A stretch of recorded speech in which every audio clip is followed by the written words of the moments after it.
सरकारने अध्यादेश काढण्याच्या भानगडीत पडू नये, अन्यथा 2024ला जागा दाखवून देऊ असा इशारा ओबीसी नेते टी.पी. मुंडे यांनी सरकारला दिलाय। तर सरकारला या दरम्यान इशारा दिलेला आहे। टी.पी. मुंडे यांनी हा सरकारला इशारा दिलाय।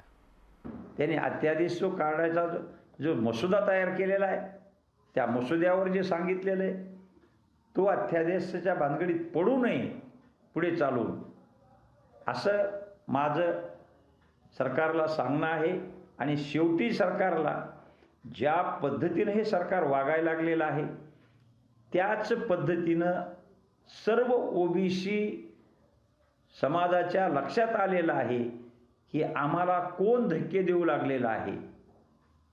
याचाही 2024 मध्ये याचाही विचार जरूर होईल।